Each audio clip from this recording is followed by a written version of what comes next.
Tantôt décrite comme la mère de toutes choses, le pilier de la société, celle sans qui rien n'est possible, souvent jugée, étouffée ou même réduite à des clichés, la femme africaine pourtant évolue, se réinvente et se redécouvre au fil du temps. Pour planter le décor de notre nouveau talk-show 100% féminin, on commence par le commencement. Absolument, Kadi. On s'intéresse à la femme d'ici, à la femme ivoirienne, à la femme africaine, dans toute sa splendeur, sa versatilité et sa pluralité. On s'intéresse à ses challenges, mais également à ce qui fait sa force. Mesdames et messieurs, bonjour, je suis Hanan Ferjani. Et je suis Kadi Touré, votre nouveau programme Les femmes d'ici, ça commence tout de suite.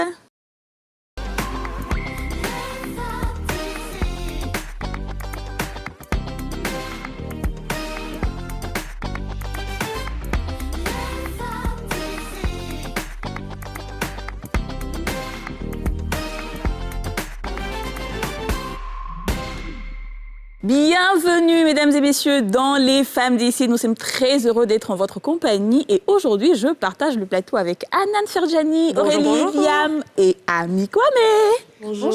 Bonjour les filles, bonjour à tous et à toutes. Je suis très contente de faire partie de cette nouvelle aventure qui, je suis sûre, va bousculer les codes pour le plus grand plaisir de nos téléspectateurs, mais surtout de nos téléspectatrices. Ouais. Bonjour mesdames, moi c'est Ami. Oui, je suis contente d'être là parce que justement, je vais pouvoir partager mon expérience dans la zone digitale. Super. Et on a hâte d'entendre ce que Ami nous réserve donc dans la zone digitale. Alors mesdames, ce qui est intéressant, c'est que sur ce plateau, justement, je l'évoquais en introduction, on veut parler de la femme d'ici dans toute sa pluralité. Et des femmes plurielles, je crois qu'on en est toutes, n'est-ce pas? Alors, Ami est dans les médias, la communication, aussi l'entrepreneuriat, Aurélie dans le cinéma et aussi dans l'immobilier. On a aussi Kadi qui est dans le cinéma en tant que productrice, animatrice, actrice. Voilà, ça fait beaucoup de choses. Hein. C'est la preuve qu'on peut faire beaucoup de choses et qu'en réalité... Et qu'on est capable. Exactement. Contrairement à ce que les gens veulent nous faire croire, une femme peut porter plusieurs casquettes et le faire très bien. Tout à fait. Totalement. Donc, nous, on a essayé d'avoir l'avis de certains habitants de la capitale abidjanaise. On a tendu notre micro à certains habitants, histoire d'avoir leur opinion sur la question « Que pensez-vous de la femme d'Afrique ?» Voici quelques-unes des réponses. D'abord, c'est une femme battante, une femme qui est belle. C'est la femme d'abord qui est mature, qui travaille. Même s'il ne travaille pas, qu'elle est dans un foyer, elle est ménagère. C'est la femme qui sait prendre son foyer. Quand on compare la femme d'aujourd'hui et la femme d'avant, je pense qu'il y a une très grande distance. Parce que la femme d'avant était soumise, respectueuse. Mais aujourd'hui, la femme d'aujourd'hui, la nouvelle génération, c'est la femme qui ne se pas soumise. C'est les jeunes filles envieuses. La femme ivoirienne aujourd'hui est émancipée. Puisque nous ne restons plus à la maison, nous sommes battants. La preuve, il y a des femmes maintenant qui ne sont plus rester au foyer. Elles sortent, elles font des activités pour pouvoir aider leur mari. C'est une femme qui a des valeurs. Voilà, elle a des valeurs, elle a des vertus. Ce sont ces caractères qui ont toujours défini la femme ivoirienne. Maintenant, de nos jours, avec tout ce qu'il y a, tous les soucis, le chômage, la femme ivoirienne est en train de se dévaloriser peu à peu. C'est la femme vertueuse, elle la trouve sympa, sympathisante. C'est qui est à l'écoute de son mari, qui comprend son mari. Il y a d'autres catégories de femmes, elles attendent que tout les tombe du ciel. C'est la femme battante, c'est la femme qui est prête à aller au-devant des choses pour subvenir aux besoins de ses enfants, de son époux, soutenir toute sa famille et tout. Alors, des avis plutôt partagés dans ce micro-trottoir, n'est-ce pas? On a entendu quelques hommes avec des visions très restreintes et un peu réductrices des femmes. Et c'est ce que j'ai retenu, moi, en tout cas. Surtout l'homme au cache-nez qui m'a fait un petit peu choquant. Alors, mais je sais pas, j'ai l'impression que lui, il n'est pas prêt pour les femmes, quoi. C'est-à-dire, je sais pas quel gourmet il a eu, mais parce que pour lui, il trouve que les femmes sont envieuses et tout. Franchement, c'est le malheureux constat qu'on voit aujourd'hui en Côte d'Ivoire, que les femmes sont encore soumises à son rôle de femme au foyer, de femme ménagère. Elles sont soumises malheureusement aux pressions de leur mari. Elles n'ont pas forcément le choix de faire des choses qu'elles ont envie de faire. Et c'est vraiment triste parce que même le fait d'être une femme au foyer, c'est un travail à temps plein. Une femme au foyer, ménagère, c'est un travail à temps plein. Exactement. Mais heureusement, il y a des femmes justement qui se battent pour changer ces codes-là et j'espère que les choses évolueront petit à petit, mais en mieux. C'est sûr. Ouais. Moi, j'ai juste une remarque. Le monsieur, il a un cache-nez qui n'est pas bien mis. Exactement. C'est lui qui sait comment les gens doivent se comporter. N'est-ce pas? Faire la morale. Déjà, on commence par bien mettre son cache-nez. Voilà, j'ai envie de dire que je suis absolument raison. Alors justement, on va en parler de la femme d'ici avec nos deux invités qu'on va accueillir en plateau tout de suite. Il s'agit de deux spécialistes dans la matière, puisqu'elles s'intéressent aux questions du genre, aux inégalités hommes-femmes, à tout ce qui concerne la femme et la place de la femme dans la société. Nous avons parmi nous allons accueillir tout de suite l'activiste féministe Désirée Dénéo et la sociologue spécialiste du genre et qui s'intéresse aux transformations sociales, Téna Diabaté Touré, qui vont donc nous aider à un peu disséquer ce sujet, décortiquer ce sujet. Bonjour mesdames. Bonjour mesdames, bienvenue. Bonjour mesdames. Vous allez bien? Ça va, merci. C'est un honneur de vous avoir les ici. Les toutes premières invitées. Justement, notre de l'émission, tout premier numéro. Ça commence avec vous, donc on est sûr qu'on aura beaucoup de chance pour la suite. Maman dit oui, sans problème. Alors justement, avant de mettre les pieds dans le plat et de parler de ce sujet, on va quand même regarder un portrait démographique de la femme ivoirienne. Il a été préparé par Karine Cassi, on regarde. Elle représente près de la moitié des quelques 25 millions de citoyens en Côte d'Ivoire. Pourtant, les Ivoiriennes se voient souvent réduites à des stéréotypes. Femme au foyer, mère, épouse ou encore pilier de la famille. Elles sont tous là, mais pas seulement. La majorité d'entre elles se situant entre l'âge de 0 et 14 ans, soit 38,53%, est largement sujette à l'analphabétisme. Leur champ des possibles s'en voit naturellement réduit. Malgré tout, la fibre entrepreneuriale de cette gente féminine ne cesse de fleurir. En moins de 5 ans, les entreprises formelles tenues par des femmes sont passées en 2020 de 15 à 20% selon l'agence Côte d'Ivoire PME. Un tableau encourageant, bien loin du schéma prédominant au lendemain de l'indépendance, comme nous l'explique Dr Bangali Ungoran, enseignant-chercheur d'histoire contemporaine. Il y avait 3 classes de femmes ivoiriennes qui sont structurées, organisées par, je dirais, les différents rôles sociaux que notre société modèle indépendante assigne à la femme. Il y a d'abord ce qu'on a appelé la femme agricole. La femme agricole, et ce modèle-là persiste jusqu'à aujourd'hui, c'est la femme des champs, c'est la femme de la ruralité. À côté de la femme agricole, il y a ce qu'on appelle la femme moderne en 1960 en Côte d'Ivoire. C'est l'équivalent aujourd'hui de la ménagère en fait. C'est une femme qui avait un rôle social, de transmission des valeurs sociales. Et c'était une épouse au foyer qui était assignée à un genre de comportement bien délimité par des manières, par des codes de vie. La troisième catégorie qu'on a appelée en 1960, la femme évoluée. La femme évoluée, c'est l'équivalent aujourd'hui de la femme salariée. Aujourd'hui, les femmes qui travaillent interviennent pour la plupart dans le secteur informel. Labeur vulnérable, revenus journaliers et instables. Autant de précarité que cette frange de la population s'est habituée à confronter. Au niveau du secteur informel, il y a forcément ce blocage qui est lié surtout au problème des prêts bancaires. Aujourd'hui, c'est le casse-tête du secteur informel. Parce que les banques prêtent à des organisations bien structurées avec une immatriculation fiscale bien définie, ce qui n'est pas toujours le cas pour ces femmes-là. Le digital, secteur concurrentiel qui a explosé ces 10 dernières années en Côte d'Ivoire, enregistre un nombre important de femmes qui en ont fait leur métier. Alors que ce domaine semblait initialement l'apanage de la gente masculine, de plus en plus d'Ivoiriennes s'imposent. Yeni Djidji, Edith Brou ou encore Raïssa Bonhoro, autant de noms qui s'illustrent dans le digital de par leur créativité et leur sens des affaires. Des profils inspirants qui demeurent rares dans un pays où la pénétration Internet est de 26%. Du chemin, il en reste à parcourir à la Côte d'Ivoire, qui ne compte aujourd'hui que 20 femmes parmi les 430 dirigeants de grandes entreprises. Alors, Madame Téna Diabaté Touré, je vais commencer par vous. On l'a entendu dans ce reportage, il n'y a que 20 femmes sur les 430 dirigeants d'entreprises. Que vous inspire ce chiffre? Avant que les chiffres ne m'inspirent, je voudrais poser la problématique femme, si vous me le permettez. Allez-y.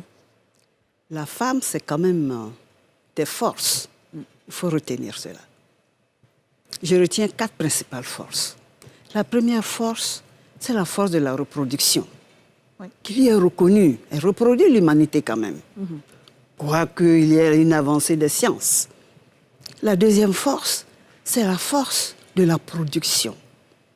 85% de nos femmes sont des agricultrices de vivriers. qui alimentent les grandes villes. Aujourd'hui, la Côte d'Ivoire est presque à 85% de population urbaine, alors qu'initialement, pendant l'indépendance, c'était le contraire. 85% de nos populations étaient rurales. Retenez aussi dans cette production que 70% de nos femmes font partie de la main-d'œuvre agricole. Parce que nous sommes, n'oubliez pas, productrices. En tant que pays, nous sommes producteurs de cultures pérennes, le binôme café-cacao et d'autres cultures de la diversification, telles que l'EVA, l'ananas, etc. Nous sommes 70% de la main-d'œuvre agricole.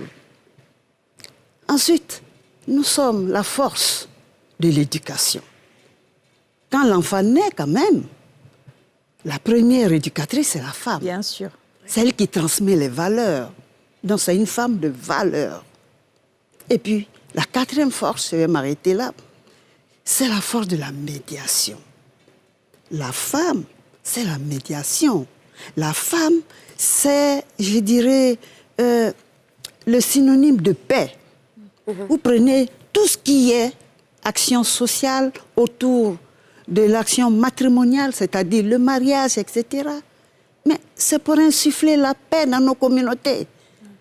Quand il y a un mariage, à l'époque d'ailleurs, le mariage était très politique jusqu'à aujourd'hui. La femme n'a pas de frontières, la femme n'a pas d'ethnie. Quand elle est mariée, elle va où le bonheur l'appelle, où l'amour l'appelle. Je crois que c'est une force de la médiation. Et c'est pour cela, dans toutes nos communautés, la force de cette médiation réside dans la femme. Ça, c'est important. Malheureusement, de nos jours, nous voyons des médiateurs et très souvent, il n'y a pas de femmes. Et pourtant, nos sociétés aujourd'hui sont des sociétés, malheureusement, qui initient certaines valeurs et qui initient malheureusement certaines violences. La femme est encore là. Ce sont ces 4 principales forces que je vais m'évertuer. Maintenant, pour répondre à votre question, dire que vous pouvez me répéter il y a que 20 femmes jusque-là sur les 430 dirigeants de grandes entreprises. Oui, mais c'est normal. La femme, qu'est-ce que la femme encore? La femme administre le pouvoir. Voyez-vous, du point de vue sociologique ou anthropologique, vous prenez toutes nos communautés, la femme est centrale. Il n'y a pas une société unijambiste. Il n'y en a pas. Vous avez une société sans femmes, sans hommes. C'est une société totale. Et la femme fait partie de cette société. 20%, oui, c'est lié à notre éducation. Très souvent, vous allez dans nos communautés, quand vous êtes bien éduqué, en tant que fille, on va vous dire de ne pas regarder droit dans les yeux pour parler. C'est vrai. On vous enlève un peu de votre leadership. Il faut renforcer ce leadership. Absolument, oui. Il faut capitaliser les acquis de cette femme valeureuse dans tout ce qui est, je dirais, éducation, dans tout ce qui est formation, renforcement des capacités, pour arriver à plus de 20%. Parce que déjà, justement, vous avez parlé de préjugés, de stéréotypes. Il faut faire en sorte que ces stéréotypes soient valorisés en valeur. Parce que vous avez vu, j'ai cité les 4 forces, mais cette femme-là, elle ne peut pas ne pas être au sein de la société. Dans certaines communautés, c'est elle qui distribue le pouvoir. Elle ne règne pas, mais elle administre le pouvoir. Vous voyez, chez les Akans, nous sommes en Côte d'Ivoire, mais les Akans, vous êtes roi par la lignée utérine, c'est-à-dire par la lignée de la sœur. Voyez-vous? Et ça, c'est des éléments très importants que la société doit retenir. On a parlé d'émancipation. Mais la femme, c'est elle qui émancipe l'enfant. C'est la société, malheureusement, qui lui enlève certaines de cette typologie d'émancipation. Sinon, c'est la femme qui émancipe la société. Mais alors justement, est-ce que la société, vu qu'elle continue à quelque part réduire la femme à certains clichés, à certains stéréotypes, du coup, la société est en retard par rapport à l'évolution de la femme? Oui, en retard. Si on parle plus concrètement de la société ivoirienne. Concrètement, la société ivoirienne. Mais c'est parce que certaines sociétés vous diront, certaines communautés vous diront, c'est parce que cette femme-là a trop de valeur que nous sommes obligés de veiller sur elle. Nos sociétés sont patriarcales, c'est-à-dire dominées par les hommes. D'une manière générale, prenez le monde entier. Mais quand vous allez dans des communautés patriarcales, certaines communautés vous diront, mais c'est parce que cette femme-là nous coûte tellement cher qu'on ne peut pas ne pas la surveiller. Voyez, alors, on vous dit ça. On voit des Je vois Madame Denéo sourire. On va tout dire. Madame Denéo sourire. Est-ce que vous avez quelque chose à rajouter sur... Déjà, c'est assez intéressant de parler de questions de femmes avec des femmes. C'est pas toujours courant en Côte d'Ivoire. Oui. Donc, qu'est-ce qu'il faut rajouter? Déjà, il y a le déséquilibre. Hein. C'est vrai que les femmes sont celles qui éduquent, mais ce ne sont pas celles qui sont scolarisées. Malheureusement, on évolue aujourd'hui dans un monde avec la colonisation, avec l'héritage de la scolarisation. Et on va préférer, quand vous allez en milieu rural, j'ai coutume de dire que la Côte d'Ivoire, ce n'est pas Abidjan, parce que beaucoup de personnes regardent la Côte d'Ivoire du prisme d'Abidjan. Il faut sortir d'Abidjan pour voir ce qu'est la Côte d'Ivoire profonde. Quand vous allez dans des contrées où le taux de scolarisation est assez bas, on va préférer envoyer le petit garçon à l'école au détriment de la petite fille. Ou quand on arrive au CM2, on va préférer scolariser le petit garçon et laisser la petite fille à la maison. Donc déjà, il y a cette discrimination-là vis-à-vis de la petite fille. Et encore au niveau des instances décisionnelles, en Côte d'Ivoire, la condition de la femme sur papier, il y a de très belles lois. On a la loi sur les 30% de quotas dans les instances dirigeantes, mais on a un gouvernement qui ne donne même pas le temps puisqu'il n'y a pas 30% de femmes dans le gouvernement. Donc déjà, comment est-ce qu'on peut avoir 30% de femmes au niveau du patronat, des femmes qui sont responsables de grandes entreprises? Il y a ce problème-là. Mais il y a encore, des discriminations, ce qui va relever du sexisme ordinaire. On nous ramène à chaque fois à notre condition de femme, que ce soit dans le milieu académique, dans le milieu professionnel. On nous dira, tu es une femme. Moi, j'étais à un colloque et quelqu'un m'a sorti, tu es une femme, tu dois être soumise. J'ai fait, mais tiens, on n'est même pas dans la sphère du foyer. On est en fait dans un milieu académique, à compétences égales, et on me sort, tu es une femme, tu dois être soumise.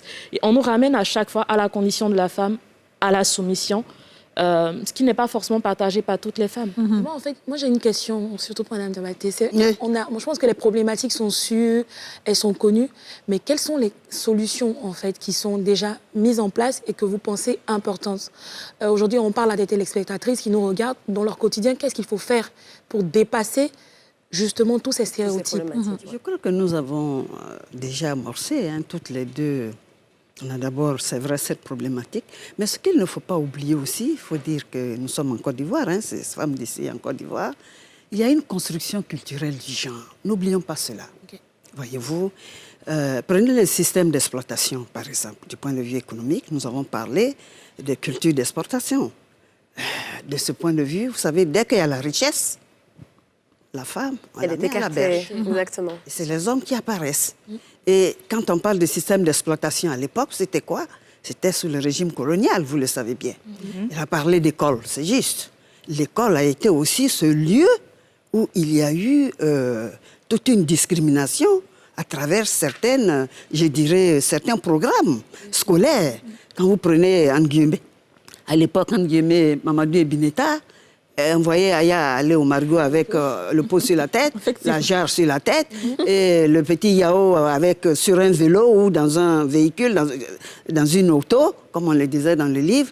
Donc, vous voyez, il y a eu déjà cette discrimination au niveau de l'école. Moi, je me rappelle que nos aînés, nos grandes sœurs, on les désignait par des programmes d'enseignement, en guillemets, bouffés. C'est-à-dire qu'elles ne faisaient que la puéricultrice, la couture, tout ce qui était vraiment lié à la femme. Comme si on recomposait la société au niveau de l'école. Ça a été une tare pour l'émancipation de nos mamans.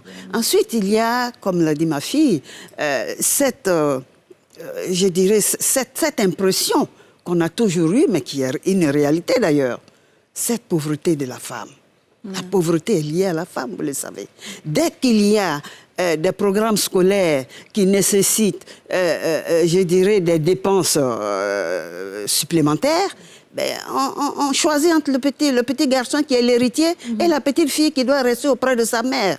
Ça, ce sont des réalités qui demeurent encore aujourd'hui. Et c'est pour cela, comme elle a dit, l'alphabétisation est une des solutions. Vous avez parlé du digital, les métiers liés à l'informatique, au digital. Mais il faut renforcer les capacités. Simplement, la comptabilité elle-même, comptabilité simplifiée, il faut renforcer les capacités. Il faut se donner des priorités au niveau des femmes.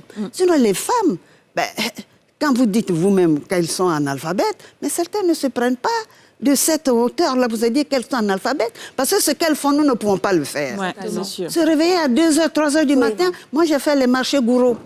Il n'y a pas de jour, il n'y a pas de nuit. Les femmes tournent 24 heures sur 24. Elles alimentent tous les marchés des détails d'Abidjan, des grandes villes. Elles vont jusqu'à financer les producteurs de vivriers. Voyez-vous? Donc, c'est souvent nous-mêmes qui sommes intellectuels, qui transposons les problèmes de ce point de vue. Il faut faire en sorte que ce programme ait un suivi. Ça doit être de véritables projets de société que nous devons suivre, que nous devons en faire des projets prioritaires. Parce qu'elles savent déjà ce qu'elles veulent. Ces femmes-là savent valoriser, tout à fait. Vous allez en milieu rural, c'est la même chose. Elles vous diront, bah, écoutez, si vous allez dans les plantations de café cacao, vous avez des machines, vous avez ceci, vous avez cela, vous avez même des centres de recherche qui leur apportent un appui. Mais nous sommes toujours à la Daba, nous sommes à la où il n'y a pas encore de technologies appropriées. À cela, ajouter les changements climatiques. Quelles sont les premières victimes du changement climatique? Toujours les femmes. Ce sont les femmes, voyez-vous. Donc nous interpellons même les centres de recherche scientifique, agronomique, pour pouvoir réfléchir sur les priorités accordées au domaine économique de l'État. C'est de cela qu'il s'agit. Exactement. Je suis tout à fait d'accord avec vous, Madame Touré. Mais Désirée, alors moi j'ai une question particulière pour vous. Vous êtes activiste, vous êtes féministe. Est-ce que c'est une appellation qui fait peur aux hommes, plus ou moins? Parce qu'aujourd'hui, elle est peut-être mal interprétée, cette appellation. Il y a des stéréotypes aussi. Voilà, où on se dit, les féministes, ce sont les femmes qui disent que les hommes et les femmes doivent être au même niveau, on a les mêmes droits, est-ce qu'elle n'est pas soumise? Qu'est-ce qu'il en est réellement? Ça fait peur parce que c'est pas quelque chose de nouveau. Ça a toujours existé en Côte d'Ivoire. On a eu des femmes qui avaient une posture de féministe. Je pense à Madeleine Chikaya, qui n'a malheureusement pas pu émerger comme il se devait parce qu'étant femme, je vous invite aussi à voir qui c'est, qui était première femme majeure de promotion à l'ENA, qui n'a jamais pu faire carrière dans la diplomatie comme elle avait voulu le faire. On a Constance Yahi, qui a longtemps porté le combat de la cause féminine, qui est une dame que j'admire d'ailleurs. Madame Tenin Diabaté, c'est des noms qui sont restés dans la tête. Et du coup, enfin, qui même si parfois ne se définissent pas comme féministes, mais dans la pratique, sont des féministes. On a des livres tels que Une si longue lettre de Mariama Ba, moi je pense que c'est l'un des premiers ouvrages féministes en Afrique. On a La parole aux négresses de Hawa Thiam, où elle fait en fait aujourd'hui ce que nous faisons, dénoncer des pratiques qui discriminent la femme, telles que l'excision, qui à l'époque, en fait, années 70, c'était mal vu pour une femme de parler d'excision, de parler de polygamie, de toutes les tares qui discriminent la femme. Donc, le féminisme, c'est peut-être parce qu'aussi, on est dans une société où les gens ne lisent pas. Les gens ne vont pas aller chercher à savoir ce que ça veut dire. On a Internet aujourd'hui avec 100 francs, on peut aller sur Google, chercher ce que c'est le féminisme. Ou bien le féminisme en Afrique tout simplement. Il y aura l'historique et on va en chercher à comprendre.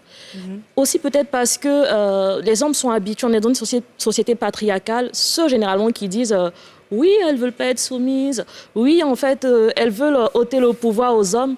C'est parce qu'en fait, on est dans une société où on a toujours donné du pouvoir à l'homme, où la femme est rattachée à l'homme, alors que le féminisme, c'est simple, c'est en matière de droit, je suis l'égal de l'homme. Physiquement, nous ne sommes pas égales aux hommes parce qu'on n'a pas la même morphologie, la même composition.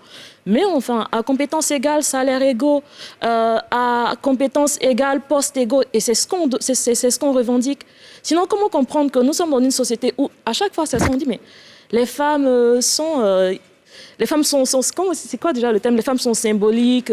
Les femmes, en fait, vous représentez le symbole, vous représentez nos mamans. Et ce qui est assez...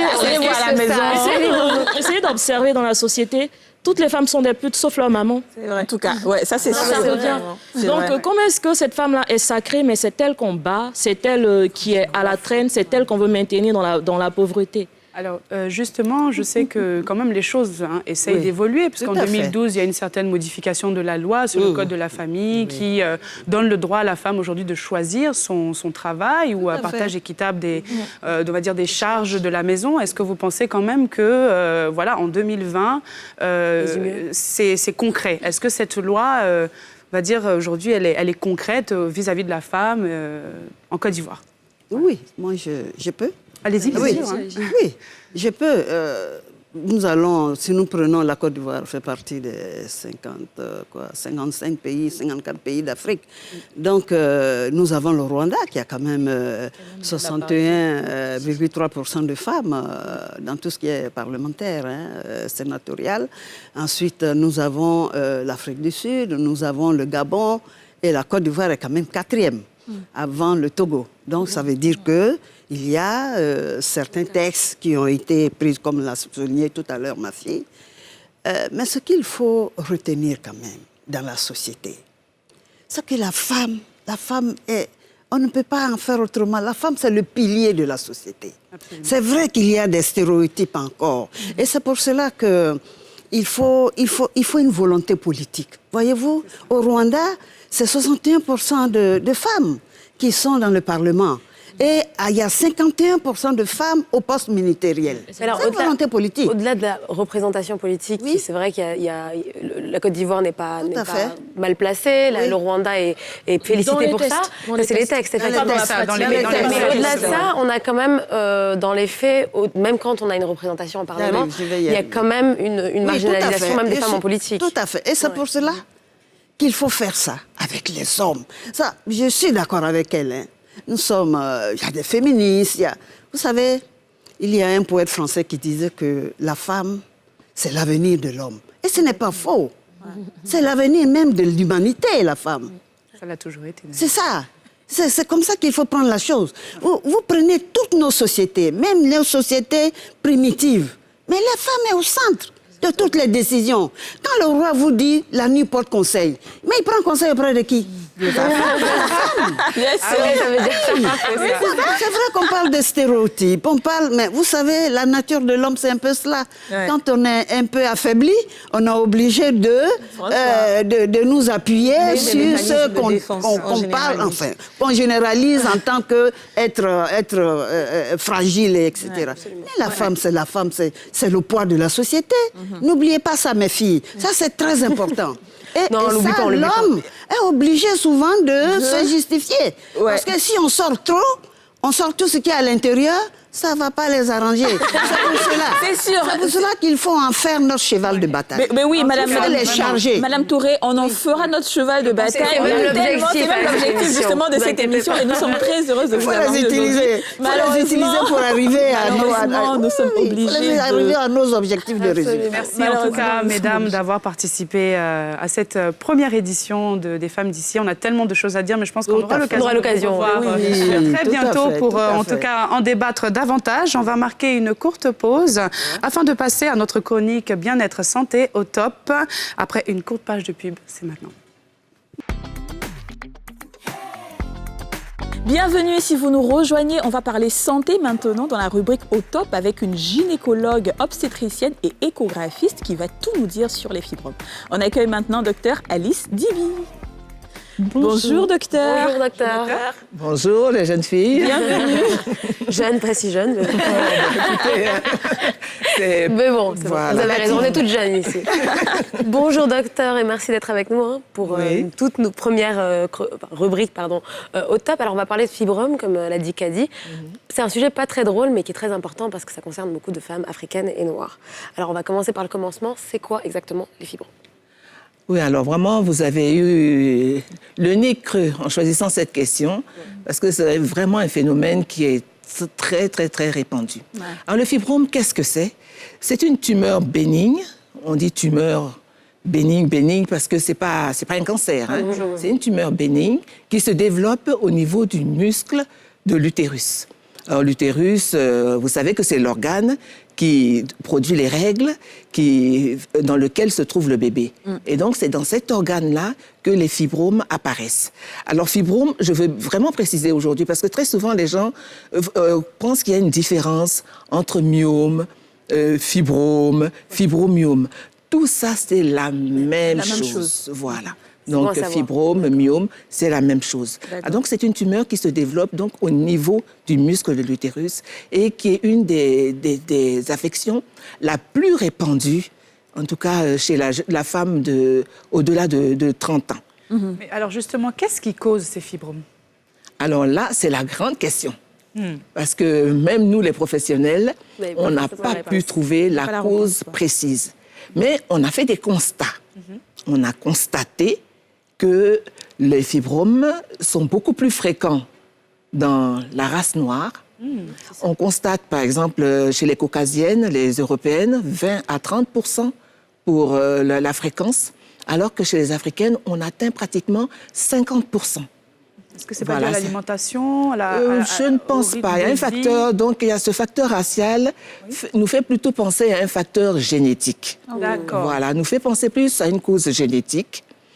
Alors l'âge également, puisque ça se produit on les observe juste après la puberté jusqu'à la ménopause, a fait comprendre aussi que c'est dû aux hormones. Parce que ça atteint les femmes en âge de procréer. Donc, pendant la période où il y a ces 3 hormones qui sont l'œstradiol, la progestérone et la prolactine. Donc, ce sont ces hormones-là qui influencent. Donc, en gros, on peut dire qu'il y a une cause génétique, une cause hormonale, et puis d'autres petits facteurs intercurrents qui peuvent influencer, sur lesquels la femme peut jouer. Par exemple, quand même, l'obésité, souvent, est un facteur. Et certaines pathologies. Mais il y en a d'autres sur lesquelles vraiment on ne peut rien faire. Mais, moi, j'aimerais parler plutôt de fibrome et grossesse. Je crois que quand moi je suis tombée enceinte de ma première fille, il y avait un fibrome justement, un petit fibrome qui s'est résorbé après, pendant ma grossesse. Et Kadi, je pense qu'on en avait parlé aussi de ton expérience. Oui, en fait. Moi j'ai eu ce problème-là quand j'étais enceinte. Et à 5 mois de grossesse, j'ai eu une crise, une douleur mais atroce que je ne souhaite à personne, qui m'a valu une hospitalisation. Et on m'a dit que le fibrome grossissait quand l'enfant grossissait. On ne pouvait pas le retirer maintenant parce qu'il y avait le bébé, mais après l'accouchement, on pouvait le retirer. Et finalement, après l'accouchement, on ne l'a plus retiré parce qu'il s'est rétréci. Voilà, il s'est rétréci. Donc, quand on est enceinte et qu'on a un fibrome...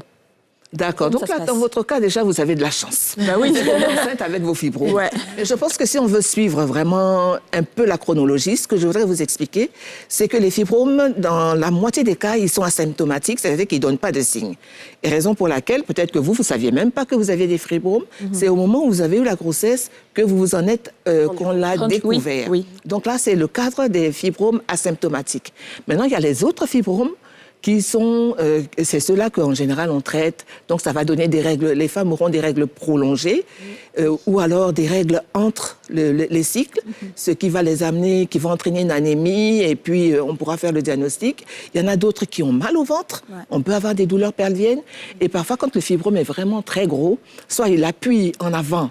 La vessie est juste collée à l'utérus devant. Donc, il appuie en avant et la femme a des troubles urinaires, ou il appuie en arrière et la femme a des troubles type constipation et tout ça. Donc là, c'est les signes habituels. Vous avez eu la chance, vous faites partie de celles qui ont les fibromes asymptomatiques, c'est-à-dire qui ne donnent pas de signes, et qui ont fait parler d'eux au moment de la grossesse. Alors, qu'est-ce qui se passe en début de grossesse? En début de grossesse, il y a un afflux d'hormones. Chez la jeune femme. Et donc, ces hormones-là, justement, font grossir le fibrome en début de grossesse. Et au fur et à mesure que la grossesse évolue, ce taux se stabilise et le fibrome aussi diminue. Il diminue, et donc, mais il ne va pas disparaître. Hein. Ce qu'il faut savoir, c'est que les fibromes ne disparaissent jamais. Il faut les enlever. On les enlève. Oui. Alors, quels que soient les traitements qu'on va, ou bien toutes les théories qu'on va vous dire, les fibromes, tant qu'on ne les a pas enlevés, ils ne disparaissent pas, ils se réduisent et ils peuvent reprendre, ils évoluent un peu avec le taux d'hormones. Alors, moi, je veux juste demander, est-ce que ça peut, vous dites que c'est bénin d'abord, mais est-ce que ça peut devenir cancérigène ou est-ce que... Oh, c'est rare. C'est rare, mais oui. Ça peut devenir cancérigène? Oui, mais vraiment un taux vraiment infime. Hein. Les sarcomes sont rares. À l'échographie, d'ailleurs, on n'arrive pas vraiment à faire la différence. Bon, effectivement, si on se trouve devant une femme qui saigne vraiment trop, et qui a des fibromes. Parce qu'en fait, là, moi, je ne vous ai pas expliqué, parce que l'évolution des fibromes varie également selon leur situation dans l'utérus. Là, je vois sur le schéma que vous avez mis là, alors on a les fibromes qui sont sous-séreux, c'est-à-dire qui sont à l'extérieur, de l'utérus, donc c'est les sous-séreux. On a les fibromes qui sont interstitiels, qui sont dans le muscle lui-même. D'accord. Voilà. Et puis maintenant, on a les fibromes pédiculé. Alors, c'est comme une boule comme ça et qui a un petit pied.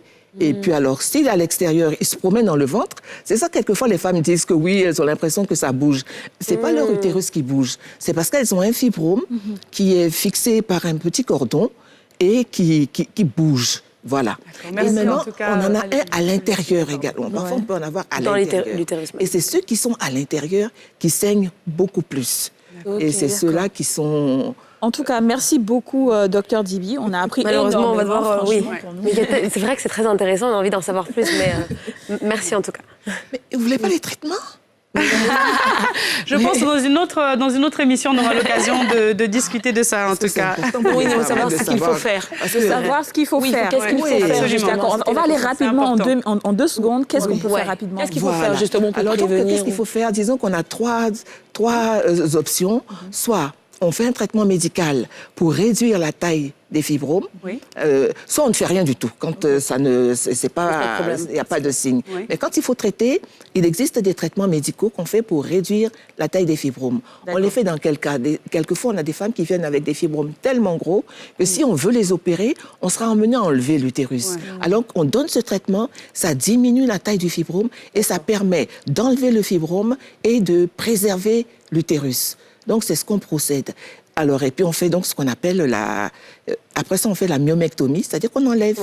Et actuellement, ce qui est à la mode, enfin, pas la mode, mais qui est à la pointe maintenant, c'est la radiologie interventionnelle qui fait l'embolisation des fibromes. Donc, on injecte des microbilles dans les vaisseaux qui nourrissent le fibrome pour détruire en fait un peu le fibrome. Voilà, donc là, parce qu'il est très vascularisé, c'est-à-dire qu'il y a beaucoup de sang. Donc quand on injecte ça, le fibrome n'évolue plus, il diminue. Pour la soif, et là, ça simplifie. Et ça va, on peut vivre avec toute la vie, sans problème. Voilà. Merci encore, beaucoup, docteur. Merci pour tout. On a beaucoup appris. On espère que nos téléspectatrices aussi. Et justement, comme chaque jour, nous vous ferons découvrir des personnalités atypiques au parcours inspirant au travers de reportages plongés en immersion dans leur vie. Aujourd'hui, zoom sur Laetitia Unchaud, présidente et fondatrice du groupe Addict, qui est une société spécialisée dans l'accompagnement d'entreprises. Elle nous a accordé quelques heures. C'est dans le miroir de Laetitia Unchaud. C'est tout de suite. Miss Côte d'Ivoire 1998, Laetitia Unchaud est aujourd'hui à la tête de sa propre entreprise. À 24 ans, alors étudiante, elle crée son premier business avant d'occuper des postes de responsabilité dans différentes sociétés.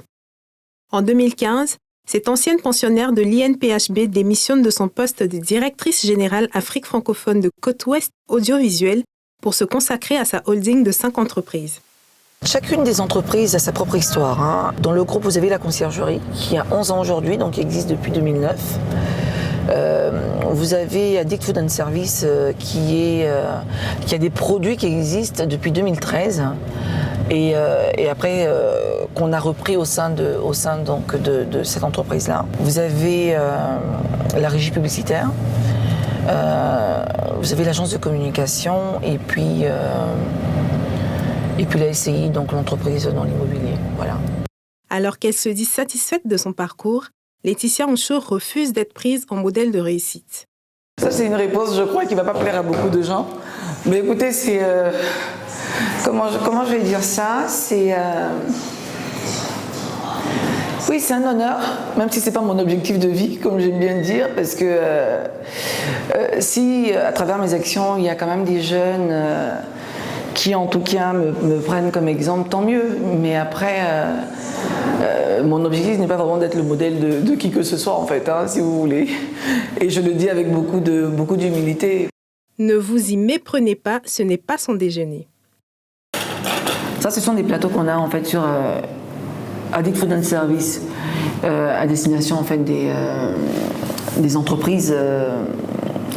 Et donc, en milieu de mois, on me fait tester les nouvelles propositions du chef, en fait. Épouse et mère d'un enfant, cette entrepreneuse dont le parcours n'a pas été sans embûches souhaite que les entrepreneurs ivoiriens soient véritablement accompagnés. Écoutez, moi je pense qu'il y a une vraie émulation auprès des jeunes femmes, Je suis désolée, j'ai tendance à parler plus des femmes, parce que je suis pour l'empowerment féminin. Mais je crois qu'il y a une vraie émulation au niveau de l'entrepreneuriat local. Il y a d'excellents produits. On gagnera à soutenir un peu plus, parce que vous savez, en réalité, on dit qu'il y a pas mal de choses qui existent. Et c'est vrai, il y a beaucoup de choses qui existent. Mais le fait que, par exemple, même si c'est aux jeunes entrepreneurs de partir à l'information, d'aller rechercher l'information pour des soutiens quels qu'ils soient, ce serait bien également que toutes ces personnes-là qui créent des fonds pour soutenir aussi les jeunes, qu'on ait un vrai pont, une vraie communication entre les deux pour que l'information elle parvienne en fait à la cible. À 40 ans, cette passionnée de voyage et de décoration d'intérieur a une seule motivation. Réussir. En fait, j'ai mes propres défis, comme on dit, j'ai mes propres objectifs et le plus grand en fait c'est de réussir coûte que coûte. Et je pars du principe qu'on peut partir de rien et puis y arriver. Sans forcément avoir une cuillère en argent dans la bouche, et que j'ai envie d'incarner ce type de modèle qui est capable, la jeune fille en fait, famille modeste, qui est capable par le travail d'y arriver quoi. Elle est justement parmi nous, Laetitia Ncho Traoré, comment ça va? Bonjour à toutes, très très bien. Merci d'avoir accepté notre invitation. Alors, on l'a entendu dans ce portrait de vous, votre parcours est impressionnant. Vous avez commencé l'entrepreneuriat assez jeune. C'est quoi les principaux challenges auxquels vous étiez confrontés au tout départ quand vous avez commencé? Vous savez, en fait, la question de challenge, elle est toujours personnelle. Pour moi, c'était réussir, comme j'aime bien dire. C'est quand j'ai commencé, c'était vraiment, comme on l'a précisé dans le reportage, par opportunité. Donc, quand vous saisissez une opportunité, il faut vous dire, est-ce que je suis capable d'y arriver et quels sont mes objectifs, quel est le laps de temps que je me donne pour les atteindre. Et ensuite, c'est ça votre principal challenge. Donc, c'est réussir, en tout cas, à atteindre cet objectif-là. Et je pense que, bon, je suis sur la route. Sur la bonne voie. Et vous vous définissez comme un serial entrepreneur. D'où vient cette passion? Je crois que je l'ai toujours eu très tôt. J'ai eu la chance, pendant mes études au lycée, donc, de participer au programme Junior Achievement, par exemple, qui a vraiment animé en moi cet esprit entrepreneurial. Et je me suis toujours vue, en tout cas quand j'ai écrit mon projet professionnel à un moment donné, je l'ai réécrit 40 000 fois, mais je me suis toujours vue à la tête d'entreprise, ou en tout cas en train de bâtir quelque chose. Donc ce n'est pas en étant salarié que j'allais le faire. Pour moi, non, on peut être entrepreneur. Hein, donc, mais pour moi, si vous voulez, le passage en tant que salarié me permettait plutôt d'apprendre pour plus tard, justement, maîtriser en fait les rouages de l'entrepreneuriat. Alors justement, vous avez occupé plusieurs postes de responsabilité dans des sociétés diverses. Ensuite, vous vous êtes mis à votre propre compte. Quelles sont les difficultés que vous avez vécues dans cette aventure, et surtout en tant que femme? Alors, en tant que femme, j'ai presque envie de dire en tant que jeune femme, d'abord. Ouais, parce qu'en tant que jeune femme, quand j'étais patronne, par exemple, de ce groupe audiovisuel, c'est vrai que je gérais pourtant 26 pays, mais vous arrivez en rendez-vous devant des patrons de chaînes de télévision avec votre commercial. On a tendance à penser que c'est le commercial qui est le DG, alors qu'il a bien, alors qu'ils ont bien, en fait, au niveau du rendez-vous, ils savent exactement qui ils vont rencontrer, mais quand on vous voit, vous êtes trop jeune. Quand j'ai commencé également en France, je me souviens, on a commencé avec de très beaux contrats et on était vraiment partis au culot. Et je me souviens que j'avais échangé avec une dame quand je négociais un contrat qui ne m'avait jamais rencontrée. Donc tout se passait très très bien. Jusqu'au jour où on se voit. J'étais pour elle trop jeune, un peu trop noire aussi, trop jolie, trop... Enfin, j'étais un peu trop. Et c'est son assistante après qui m'avait dit non, ça va pas passer avec la dame. Hein. On comprend pas que vous soyez si jeune. Enfin, c'est la seule chose que j'ai peut-être eue. Sinon, après, dans mon parcours, de manière générale, je donne pas l'occasion aux gens de pouvoir faire quoi que ce soit. Que vous soyez un homme ou une femme, pour moi, c'est mes compétences qui parlent. Donc, à la limite, je ne vois même pas la difficulté parce que je vous donne même pas l'occasion de me la montrer. Parce que je vais vous montrer toujours à chaque fois que la compétence va parler avant tout, en fait. Et une différence entre, excuse-moi, la France et la Côte d'Ivoire en termes de relations de travail, Écoutez, j'ai envie de dire que c'est l'environnement qui peut être différent. Tout dépend de ce que vous vivez. Sinon, après, les difficultés, elles sont les mêmes. Hein. Que vous soyez un entrepreneur féminin ou un entrepreneur masculin, vous êtes confronté aux mêmes difficultés. La seule différence, en fait, c'est que, excusez-moi, à Angers ou à Paris, Je suis pas fille d'eux, même en Côte d'Ivoire, je suis pas fille d'eux. Ici, je suis juste ancienne Miss Côte d'Ivoire. Mais là-bas, on vous connaît pas. Donc, à la limite, quand vous appelez parce que vous êtes en train de faire votre étude de marché en disant, écoutez, j'ai appris que vous organisez X événements, je suis capable de le réaliser, donnez-moi ma chance. La personne vous donne votre chance parce qu'elle a juste eu un très bon feeling ou parce qu'elle se dit, ok, vos fêtes d'armes vont peut-être parler. Donc, on vous donne votre chance. Je n'ai jamais non plus été confrontée au problème de, on doit me payer mon chèque, on va me demander d'abord X ou Y. Ouais. Vous voyez, où je vais être victime d'extorsion, façon de parler. J'ai pas vraiment eu ça, en fait. Les 90 jours fin de mois. C'est ça, exactement. Ah non, c'est pareil partout. Hein. Je veux dire qu'il y a des conditions de paiement partout. Ça dépend, en fait, de l'entreprise avec laquelle vous travaillez. Mais quand on vous dit 30 jours fin de mois, on vous paye. Exactement ça. Et moi, j'ai une dernière question. Oui. Déjà? Oui, déjà. Non, c'est pas... vous n'allez pas partir, hein, Laetitia. Ne vous inquiétez pas. On est là encore. On est encore là. Mais j'ai une question, c'est réussir pour vous, c'est quoi, Laetitia, en 3 mots? Waouh. Ça, c'est une bonne question, ça, j'aime bien. Oula, non, je peux pas faire 3 mots. J'ai déjà dépassé, là. Non, vous savez, réussir est personnel. C'est atteindre ses objectifs. Vos objectifs ne sont pas forcément les objectifs de X ou Y. Il faut apprendre à ne pas se comparer à X ou Y parce que vous n'avez pas le même parcours. Vous n'avez pas le même background. Il y a tellement de choses, on est tellement différentes et uniques, chacune autant que nous sommes. Et réussir, pour moi, c'est vraiment atteindre mon objectif. Et mon objectif, ou en tout cas un de mes objectifs, c'est de prouver, comme j'aime bien le dire, qu'on peut ne pas être fille d'eux. On peut venir d'un parcours modeste, quel qu'il soit, mais qu'à force de travail, que la valeur travail, quelle qu'elle soit, elle paye toujours. C'est ça pour moi, réussir. Wow. C'est tellement bien dit. Ouh là là. Bon. Merci beaucoup, Laetitia. Alors là, on va passer maintenant à l'interview tac au tac. D'accord. L'interview tac au tac où je vais vous poser une série de questions. C'est pas compliqué, mais juste qu'il faut répondre en maximum 3 secondes. Waouh. Okay. D'accord. Faut pas réfléchir. Tac au tac. On réfléchit pas. D'accord. On inspire, on expire. Ouais. C'est bon. Alors, quand je dis jaune, vous pensez à quoi? Mimosa. Elle a dit mimosa. C'est mimosa. Du soleil. Non, mimosa. C'est bien ça. C'est bien. Alors, combien de fois vous éteignez votre réveil le matin? Je l'éteins pas. Ah bon? Je me réveille avant le réveil. Oula, ça c'est super. Ouais. Alors, c'est inspirant. C'est inspirant. 3 prénoms avec la lettre X. Xavier, Chalvi, on l'aide, hein, les filles? Non. Aussi. T'en as, toi? Moi, j'en ai. Franchement, attends. Je sais pas si je donnerais un jour un... Honnêtement, il y en a même. Je sais pas s'il y en a d'autres. Je sais pas. Il y a Voilà la question. Il y a Zino. Il y a des enfants qui avec Zino, ouais, avec X. Ah, ok. Bon, Arkeli ou Baïs Pinto? Ah, je suis désolée, hein, Arkeli. Hein. D'accord. Peu importe ce qui lui est arrivé. Hein. Non, vous n'avez pas à être désolée. Malgré non, je parle de l'artiste. De l'artiste, pas la personne. Alors, polyandrie ou polygénie? Aucun des deux. Aucun des deux. Ouais. Ami Kwame ou Aurélie Eliam? C'est quelle question, ça, là? Ben, c'est ça. Oh là là, mais c'est justement le but, hein, qu'elle soit un peu confuse. Merci beaucoup, Laetitia Ancho. C'était notre petite interview tac au tac. Alors moi, j'ai quand même envie de vous poser une dernière question, si possible, avant de vous laisser partir. C'est possible. Parce qu'on a parlé un petit peu de votre vie personnelle. Enfin, rapidement, on l'a évoqué, mais quand on est une femme aussi, voilà, entrepreneur et qui a plusieurs casquettes, alors on se demande comment est-ce que vous arrivez à trouver l'équilibre entre cette vie peut-être très prenante au niveau professionnel et votre vie personnelle? C'est dur ou pas? Non. Oh, non, honnêtement... J'aime bien.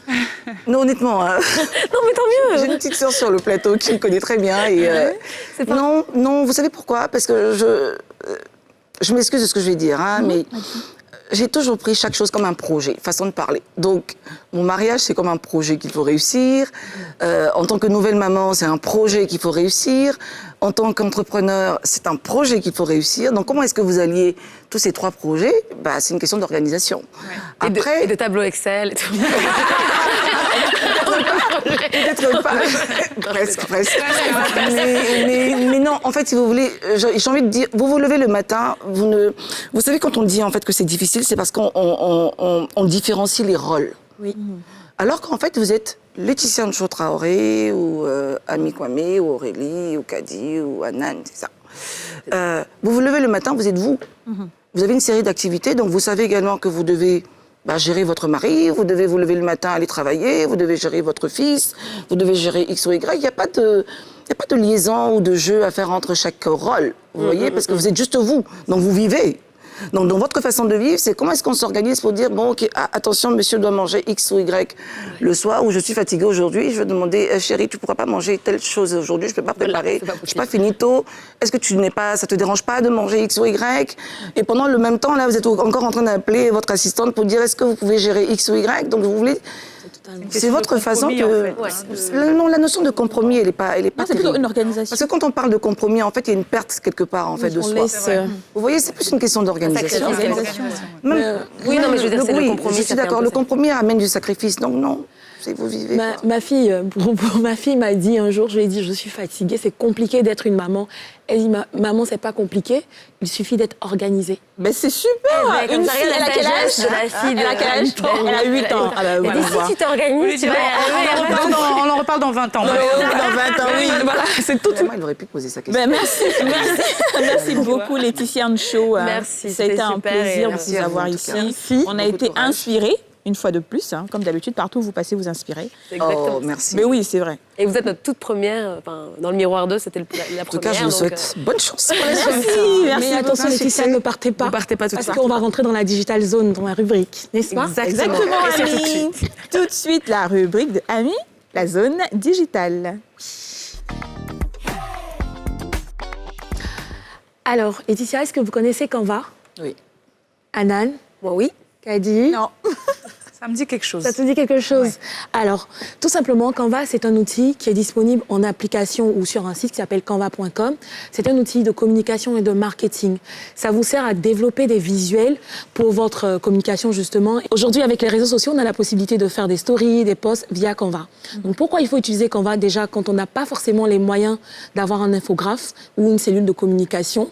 Donc, on peut créer son logo, etc. sur cette application ou ce site. Mais aussi, c'est moins cher. Ça coûte environ 5 000 francs par an, l'utilisation. 5 000, et il y a une diversité de modèles, même pour la version gratuite. Donc, il y a une version gratuite qu'on peut utiliser. Donc, c'est un outil que je pourrais conseiller aux porteurs de projets, aux entrepreneurs qui utilisent le digital, où il faut vraiment un maximum de contenu pour publication sur les réseaux sociaux. Exactement. Alors du coup, par contre, toi, tu l'utilises beaucoup pour Instagram et tout oui, ce qui s'ensuit, beaucoup pour faire des stories. Pour les stories, en fait, parce que ça permet justement d'avoir des couleurs, des typos qui ne sont pas déjà dans Instagram, donc ça développe encore plus ta marque, justement.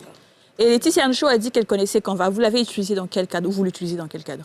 Vous savez, souvent, quand vous êtes très pressé pour communiquer sur vos réseaux sociaux, toutes les nombreuses pages Instagram, et puis en général, moi, quand je ne maîtrise pas quelque chose, je vais apprendre. C'est bien. Dépendre, en fait, de l'infographiste qui veut bien, quand il est décidé, vous envoyer toutes les posts, enfin, tous les visuels. Hein. Bah, vous mettez sur Canva rapidement, là, vous choisissez un modèle, hein, vous copiez vous intégrez votre logo, et puis hop, c'est bon. C'est parti. Moi, je connais, j'aime bien, mais c'est vrai que j'ai toujours utilisé la version gratuite. Et la version payante, je me suis toujours dit, bon, voilà, ces applications qu'il faut payer, là. Mais c'est vrai que 5 000 francs... 5 000 francs, c'est moins cher. Attention, c'est par mois. Par an. Je crois que 5 000 francs par mois. Il y a une version oui, il y a la version par mois, elle est à 11 €. Et quand on fait 5 000 francs par mois pour l'année, c'est vrai. Voilà. 5 000 francs par mois pour l'année, mais 11 €, 8 000, 6 000 francs. Un peu plus, 7 000 francs environ.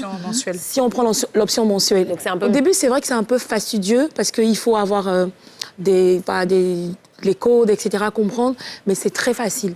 Et si c'est compliqué, il faut aller sur YouTube, taper tuto Canva et ça va être simple. Mais c'est sûr qu'on va s'y mettre en tout cas. Merci beaucoup, Ami. Merci Laetitia Ncho d'avoir été parmi nous. Merci encore. Merci beaucoup. Ça a été un plaisir. Et tout de suite, après la pub, mesdames et messieurs, nous allons vous faire découvrir notre petit laboratoire. Après la pub. À tout de suite. À toutes. Le tout premier numéro des Femmes d'ici, ça continue. On a déménagé dans notre petit labo, notre atelier expérimental, et bien justement pour un petit exercice auquel je vais soumettre mes co-présentatrices, un quiz de culture générale que j'ai pris plaisir à préparer, surtout parce que c'est moi qui pose les questions et c'est pas moi d'y répondre. Et alors, tu sais, on a passé une heure. Exactement. On a passé 1 heure à parler des femmes, dans leur pluralité, leur versatilité. Alors, on va voir si vraiment, vous, mesdames, vous connaissez les femmes d'ici. Et d'ailleurs, des femmes en général. Alors, je commence et il n'y a pas vraiment d'ordre. On s'exprime. Quand on a la réponse, on répond. D'accord ? Alors, quel est le nom de la première femme chimiste de Côte d'Ivoire ? Le nom de la première femme chimiste. C'est pas elle que sa pièce. En fait, vous êtes en compétition les unes avec les autres. Donc, je ne sais pas pourquoi vous consultez. Déjà, on gagne quoi ? Ça, on déterminera le prix plus tard. Je pense que son visage est sur une pièce d'argent, non ? Non, oui, c'est vrai. Donc, du coup, elle s'appelle pas Kono ? Mariam quelque chose. Koné ? Mariam Kono. Alors, le prénom, ça suffit pas. On sait que c'est la maman de Ah, c'est ça, c'est ça. Mariam Diko. Si, c'est ça, c'est Diko. Mais pourquoi tu donnes ma réponse ? Tu n'as pas complété ta réponse. C'était elle, Diko. Bon, alors, on va donner le point. On va donner le point à Kadi quand même parce qu'elle a trouvé le nom de famille avec le nom de famille. Alors, j'aime bien Ami qui était là. Oui, elle était sur, je sais pas. En tout cas, je sais juste que c'est la maman d'un chef d'entreprise en Côte d'Ivoire. Ça, je sais. Oui. Ça, je sais. C'est bon. Alors, prochaine question. En quelle année est-ce que la journée de la femme, la journée internationale de la femme, donc le 8 mars, a été créée ? 3 options. 1910, 1912, 1914. 14. 12. C'est exact. Non ? 14. 14 1914, exactement. Troisième question. Quelle reine ivoirienne a dû sacrifier son fils pour sauver son peuple ? Abla Pokou. J'ai failli vous donner 3 options, mais tout va bien. On connaît. Je pense qu'il y en a qui sont à Caen, non ? Toi aussi. Ah ben voilà, franchement. Donc c'est facile, c'est une évidence. C'est la des choses. Il y a eu un dessin animé sur elle, d'ailleurs. Oui, effectivement. Très bon dessin animé, d'ailleurs. En quelle année Madame Euphrasie Yao devient ministre de la promotion de la femme, de la famille et de la protection de l'enfant ? C'est dans les années 2000 Non, 2013, 2014, je pense. 2016. Pas très loin. 2016. 2016. Ça, c'était un peu la devinette. Hein. Elle a commencé par 2000. C'est pas 2014, c'est 2016. Alors, qui est devenue le 3 septembre dernier la première Ivoirienne à avoir remporté le prix de l'Académie royale d'ingénierie d'Afrique ? Alors, je sais que c'est une jeune fille. Il y a Cha dans son nom. Charlène ? Non, Charlotte. Charline ? Ouais, elle est très smart. J'ai vu. Charlotte, c'est le prénom. Il manque son nom de famille, du coup. Je sais pas. Trouvez, on trouve pas à moitié. On n'a pas trop de temps. Charlotte Nguessan. Merci, voilà. Charlotte Nguessan. Il reste que quelques questions, je crois, 3 questions. Dans quel pays africain est-ce que la pratique de l'excision, qui est déplorable, est plus répandue ? Le Mali ? La non, Gambie ? on pourrait penser, mais non. Je pensais aussi, mais c'est pas le cas. Avant le Sénégal la aussi. Guinée ? La Somalie ? Avant, Somalie, oui. Ah, j'ai mis ça comme ça. Il y a un deuxième pays qui, on va dire, ils sont sur un pied d'égalité. L'Éthiopie ? Non, le Soudan. Le Soudan. Après, oui, mais le Soudan. Je vais pas vous laisser citer les 54 Afriques, ça va pas marcher. Combien d'ethnies contre la Côte d'Ivoire ? 60 60 et plus. Bon, moi, personnellement, j'ai 62. Non, en fait, après, on peut me corriger si je me trompe. Mais non, il y en a plus, en fait, de 60. C'était plus que 60. Plus de 62 même, en fait. D'accord, alors pourquoi mais le chiffre officiel, c'est 60. Peut-être qu'ils ont rajouté ces dernières années, depuis qu'on a quitté les bancs, il n'y a pas très longtemps. D'accord. Quels sont les 4 grands groupes ethniques de Côte d'Ivoire ? Les Kroumen. Les Akans, les Kroumen, et puis les... Voltaïques ? Non, pas les voltaïques. Non, les Akans, les Kroumen. Je le avec ma fille. Personnellement, mes réponses, c'est ça. Les Akans, les Krous, les Mandés, les Voltaïques. Bah oui. Ah, mais pourquoi tu dis non ? Non, mais je ne me rappelle pas. Alors, j'ai l'impression que tout le monde n'est pas d'accord. On va peut-être faire des recherches après l'émission, parce que bon... Non, en tout cas, les Kroumen... Et une dernière question avant de rendre l'antenne. Qui était la première... Alors ça, c'est tellement facile. Qui était la première femme africaine à devenir présidente ? L'Éthiopie. Non, le Libéria. Sirleaf. Non, en fait, je me suis trompée. C'est Sirleaf. Je savais que c'était Sirleaf, mais je ne savais plus. Sirleaf. Hélène Johnson. Exactement. Johnson. Merci beaucoup. La prochaine fois, ce ne sera pas moi qui poserai la question. Mais oui, bien sûr, exactement. Il n'y a pas de prix, c'est juste pour le fun. C'est juste pour le fun. En tout cas, j'espère que les téléspectateurs, ils ont trouvé des réponses. Nous, en tout cas, on a un peu galéré. Mais ceci met fin à notre premier numéro de cette émission. On se retrouve demain à la même heure sur la même chaîne. À bientôt. Bye. Je perds mes feuilles.